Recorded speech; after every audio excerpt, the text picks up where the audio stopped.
Now we're out of Denver for a little bit, David. In the wake of the STEM school shooting, Douglas County government officials and the Douglas County School District failed to come to an agreement on how to properly allocate millions of new dollars for school security. Two committees were approved by the commissioners, one to concentrate on physical safety and the other on mental health issues for Douglas County students.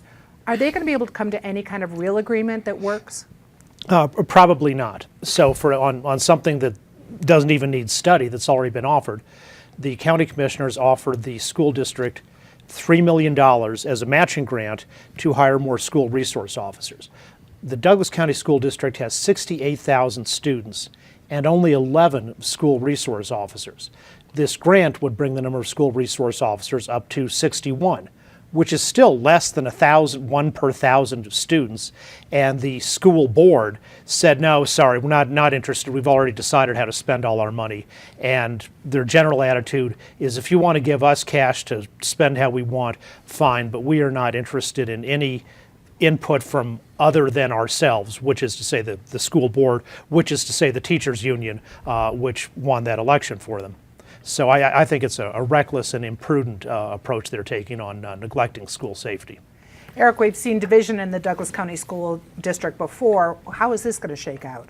I don't know how it shakes out. I don't exactly know who's behaving badly. I think David's analysis is probably on the mark. Part of me, maybe naively or myopically, thinks, why couldn't have the school board and the commissioners got together over coffee, over lunch, whatever, and figured this thing out? There is a partisan difference down there. The school board is now, I don't know what the party registration is, but it's very much of a union-friendly, teacher-friendly, democratically leaning school board.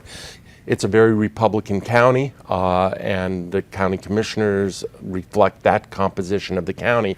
So you have that political clash, you have that ideological clash, somewhat vis-a-vis gun issues, and but these are adults, please, trying to protect kids.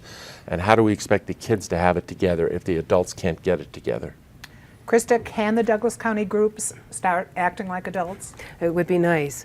I think the pressure to do the right thing by parents is going to become clearer and clearer. We've got, when we come up against an election year, parents are going to be looking at this record and saying, what did you do about school safety?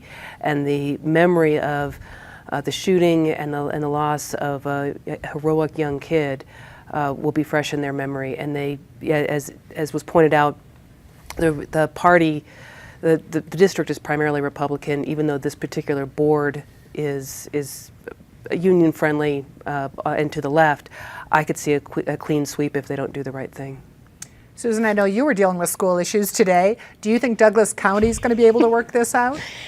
I think what we're seeing is about a lot more than school safety. I think it's really about a lot more than the teachers union.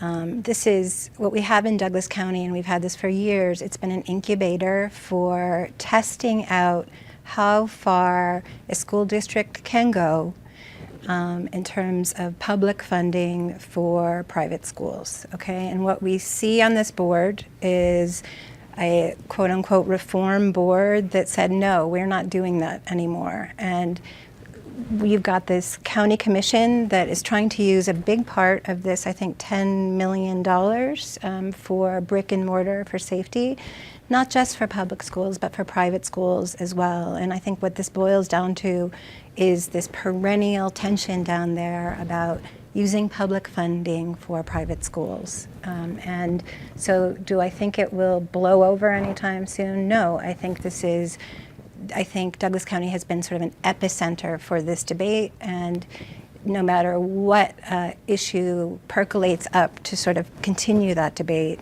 it's unfortunate that it has to be a school shooting.